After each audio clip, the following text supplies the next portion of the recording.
We're now looking at the chain rule and how we can use that to calculate derivatives of functions who have more than one independent variable. So let's recall from Calc 1 how we went about using the chain rule. If we had a function y that depended on just t, to calculate dy dt, we looked at the derivative of the outside function, so we'll say dy dt is equal to, the derivative of sine is cosine, but just calculating the derivative of the outside function, leaving that inside function alone, and then we multiply by the derivative of the inside function, and the derivative of e to the t is just e to the t. So multiply these two things together and we get e to the t cosine e to the t. So let's look at this exact same example, but this time let's consider y to be a composite function where y is equal to sine x and the inside function x is equal to e to the t. Now let's notice that if we were to calculate dy dx, we just get cos x. If we were to calculate dx dt, we get e to the t. And let's also notice that dy dt can be obtained by first taking dy dx and then multiplying that by dx dt. The small changes in x would cancel out, and what we would end up with on the right hand side is dy dt. So let's look at getting dy dt this new way. We'll first consider what dy dx is, which was cos x, and then multiply that by dx dt, which was e to the t. So we get e to the t times the cosine of x. And when we're calculating these derivatives, if the independent variable is t, it's best to write this in terms of t. So we'll sub in the fact that x was equal to e to the t as our inside function here. And finally, we get that dy dt is e to the t times the cosine of e to the t, which is what we had initially. So now let's take a closer look at this equation here. So let's recall the two-dimensional differential formula, which we called dy. And as a reminder, dy dx can also be written as f prime at x, which is how we came up with this formula for the differential. We just multiplied both sides by dx to get that dy is f prime x dx. And that was our two-dimensional differential formula. Now let's take this 2D differential formula dy and divide it by dt on both sides. We're noticing something about this formula up here, that if I divide the left-hand side and the right-hand side by dt, let's see what we get. Well, the left-hand side is that dy dt. Let's look at the right-hand side slightly differently. Let's peel that dt off and write it as dx over dt here. Basically writing the dt under the dx, and then rewriting f prime at x as dy dx. So now we have left-hand side dy dt is equal to f prime, which is dy dx, times dx dt, and this is the same formula that we saw a moment ago. So what we're noticing was that 2D chain rule, considering y to be a composite function, was calculated using a formula that matched the 2D differential formula having been divided through by dt. So we're going to use that same pattern to increase the number of independent variables and come up with a chain rule that works if I have a function with two independent variables or possibly even more. But again, let's consider that dependent variable z to be an outside function where the x's and y's are themselves functions of t, meaning that we can treat it as a composite function as well. So here is the chain rule that we're going to use, but in order actually to understand that, let's recall the formula for dz, the differential. We derived the dz differential formula to be the first partial of z with respect to x times a small change in x plus the first partial with respect to y times a small change in y. Now if we do the same thing and divide this through by dt, we get dz dt on the left, and let's actually split this up so that we can take some smaller steps here. So we'll say partial z respect x times dx all over dt plus partial z respect y times dy all over dt. And with a few extra algebra steps that I'm not going to show here, we'll see that this partial z respect x can be peeled off and we end up with dx dt as a multiplier on the side. Again, I skipped about 2 or 3 algebra steps there.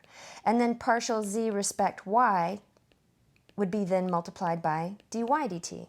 And so this is the formula that we would be using to find dz dt if z was a composite function where the inside functions x and y are themselves functions of t. Now I find it easier to remember these formulas if I draw a little tree diagram, starting with the dependent variable at the top. If z is a function of x and y, then z depends on two variables. X depends on t, so it only depends on one variable, and y only depends on t. So since the root system of our tree here contains only one variable, then what we're going to calculate is a straight d derivative, because ultimately our z value depends on just the one variable t down there at the root system. So that would be a straight d derivative that we're calculating. Now the tree diagram gives us the formula to be used to calculate that straight d derivative. We start up here at the top z and we say we're going to need to go down both branches. The first branch we go down, because z depends on two variables, is going to be a curly d partial derivative with respect to x. But then we multiply that by continuing down that branch. We have x depends on only t, so that's a straight d derivative. X has only one independent variable. So it's the partial of z with respect to x times the straight d derivative of x with respect to t. And then to that we're going to add on going down the second branch. So we say to calculate this first branch derivative, this is going to be a partial because z does depend on x and y. So it's partial z respect y. But then to get down to the root system, y only depends on t. So that's going to be a straight d derivative to get the derivative of y with respect to t. So this custom chain rule tree diagram can really help us to come up with this formula no matter what the situation is. Let's take a look at it again. Now, we should be grateful for this custom tree diagram because when my range variable w depends on x, y, and z, and all of those are themselves functions of t, we can create a custom chain rule tree diagram to help us generate this formula without having to memorize it. So we start at the top with our range element or our dependent variable w. Now, w has three branches. It depends on three variables, x, y, and z. But x only depends on t, y only depends on t, and z only depends on t. So the root system of our tree diagram only has one variable. And with one variable in the root system, that means that we're looking at a straight d derivative, because ultimately w depends on only one variable, and that would be t. So let's use our tree diagram to generate this derivative formula.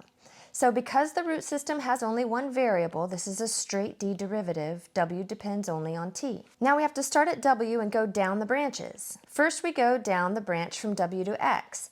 Now because w initially depends on x, y, and z, this first branch system is going to be a partial because it has three variables that we go to, or three branches. So we calculate the partial of w with respect to x. Now we'll go from x down to t. That's a one variable scenario, so that's going to be straight d dx dt. And then to that we're going to add. Back up to w, we go down the y branch now. From w to y, that's a partial because there are three branches in that first layer. So that's partial w respect y. From y to t, that's a straight d derivative because y only depends on t. Add to that. From w to z, that's a partial. So that's going to be dw dz, partial derivatives. And then from z to t, that's a straight d derivative because z only depends on t. And as you can see, this that we created with our chain rule tree diagram matches the formula that we had above. Now let's expand this even more. So here we have our range element w that depends on x, y, and z again, but this time x depends on two independent variables, t and s, so does y, and so does z. So let's consider our chain rule tree diagram where the range element or the dependent variable is at the top, w depends on x, y, and z, and then each of these also depends on two variables, t and s, t and s, t and s.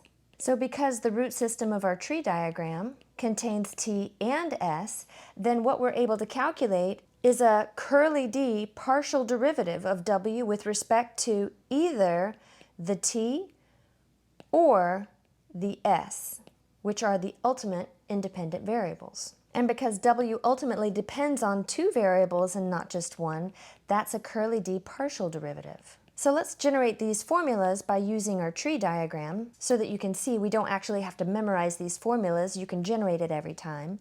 So it's going to be a curly D because the root system has two variables. We can go with respect to T or with respect to X. So if we go with respect to T, we're going to go down the first branch first. Now because W depends on X, Y, and Z, this first branch is going to be a partial of W with respect to X. So our first branch is a partial derivative. And then to that, we're going to multiply. Continuing going down that branch, we're going to go partial of X with respect to T. This time it's also a partial in this next leg because all of X, Y, Z also depend on two variables. So this one is a partial X respect T. Plus, going down our next branch, that's a partial of W with respect to Y, times going down the Y branch to T, that's going to be a partial of Y with respect to T, plus going down the Z branch, this is going to be partial W respect to Z, times continuing down the Z branch to the T, all of these are going to the T's, because that's the partial that we're calculating here, then we'll get partial Z respect T. So this is the formula that we'll use. Again, we did not have to memorize it. We just used our chain rule tree. Now the only thing that's different here on this next one when we go partial W respect X is that we would go down the S leg down here at the bottom. But still, ultimately, this is going to give us partial W respect S, the other dependent variable down at the bottom. And to get there, we'll go down the X branch with a partial W respect X, times partial X respect S, plus partial W respect Y, times partial Y respect S, plus partial W respect Z, times partial Z respect S. And these are the formulas that we're going to be using to calculate these partials. Again, generating the formulas from the custom chain rule tree diagram.